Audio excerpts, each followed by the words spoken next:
Just a minute, Ren.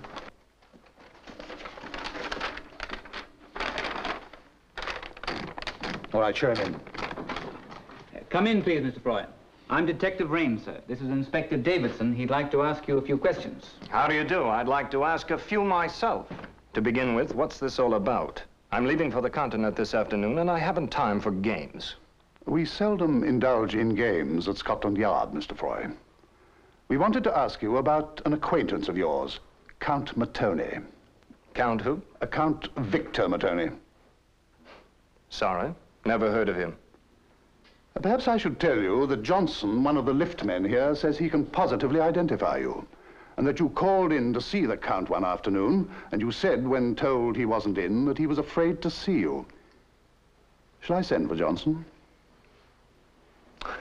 Oh, never mind. All right, I know him. Didn't want to be connected with him, that's all. He's a pretty unsavory character. I stopped by once to try to collect a gambling debt, but it didn't work. And why did you come by last night, Mr. Froy? Last night? But I didn't. That once was the only time. And you don't happen to have rented the next flat under the name of Rupert? Of course I didn't. Why should I? Would you be kind enough to examine this?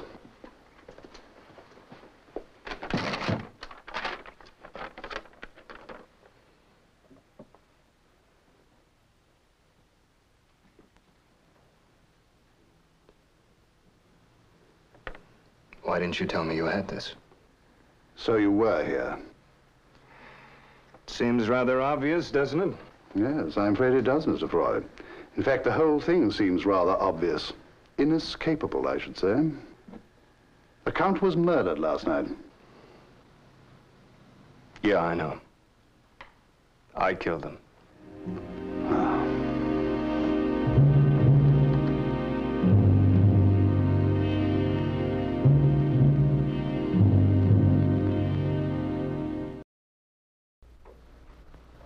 I killed him.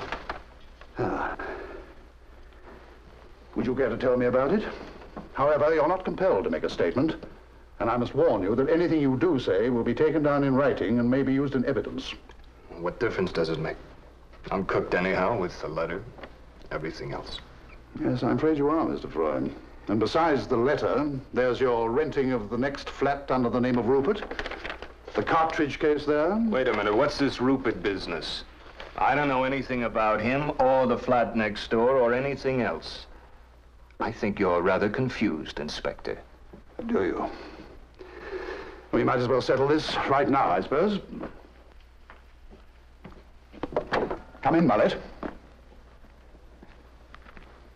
Now, will you take a good look at this gentleman, please?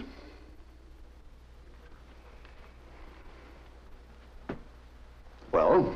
Well, what? Well, have you seen him before? No, not him. Huh? You mean he's not Rupert? Nah, nothing like him. Mr. Rupert looks like a real gent, he does. Yes, but, Hello. Oh, is he? No, thank you. Mr. Froy, I'm afraid I must interrupt this for a moment. We shan't be long. Will you follow me, please? Clifton, will you escort Mr. Froy to the empty flat opposite, please? Yes, sir. Come on, sir. You can go now, Mullet, but don't leave the premises. No, sir. Lord Sorrington? Yes. I'm Inspector Davidson. It's very good of you to come, sir. Sorry to have kept you waiting. I should like to know what this is all about, Inspector. Well, won't you sit down, sir? Thanks. I hope we haven't inconvenienced you too greatly, sir. If we'd known what we do now, it might not have been necessary for you to come. However, now that you're here, all we want to ask you is what you know about Count Mattoni. You see, he's been murdered. Oh. But I told you, Inspector, I've never heard of the man. I'm sure you have some good reason for saying that, sir, but... Oh. Where'd you get this? It came in the post this morning, though apparently it was written a fortnight ago. My secretary shall hear about this. Well, obviously I did know the fellow, but though very slightly. And if you know him at all, Inspector, you'll understand my reluctance to be connected with him, especially with Scotland Yard involved. One assumes something disreputable with his sort, you know. Yes, I quite understand. So there's nothing you can tell us about him? No, I'm afraid not. So, if that's all... I beg your pardon, sir. Excuse me, my lord. What is it, Rand? Are you sure? Yes, sister. Good. All right, bring him in. Yes. I'm afraid something's come up to delay us some more, sir. If you'll be so kind. Yes, of course. Mullet, do I understand that you believe this gentleman to be Rupert? There's no believing about it, sir. That's him. Good morning, sir. What's he talking about? Rupert, sir, is the name of the tenant in the next flat. Why, the man's mad. Are you sure, Mullet? Well, of course I am. How could I forget a fine-looking gent like him? All right, thank you. Look here, Inspector. I don't know the meaning of this, but obviously the man's lying. I'm afraid not, sir. You'd be difficult to mistake. Besides, what purpose could he have? All right. I did take the flat. After all, Inspector, you're a man of the world. Is there anything wrong in that? Wasn't it indiscreet to take such a flat in the same building next door to someone you knew? Oh, it's pure coincidence. I had no idea that Count Mattoni had a flat in this building, much less that... Oh.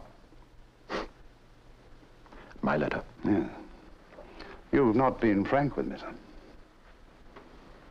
And now I should like you to tell me everything you know about the murdered man. Well, you're obviously going to find out the truth sooner or later, so I might as well admit it. Admit what, sir? I killed him. Killed who?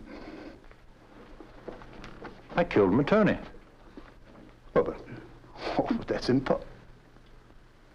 But I mean, are you sure? I mean, did you say you killed him? Yes, that's right.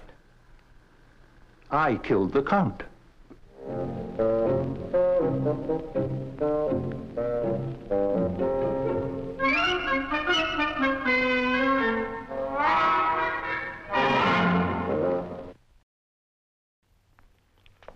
Well, this is embarrassing.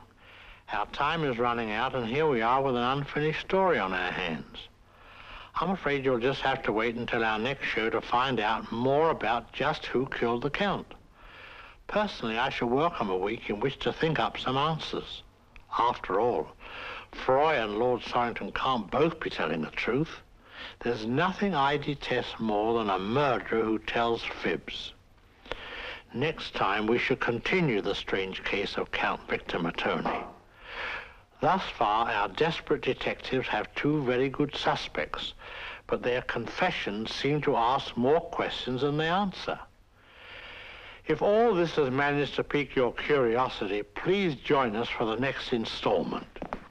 Oh, I know what you're thinking. No, I did not kill the Count. Good night.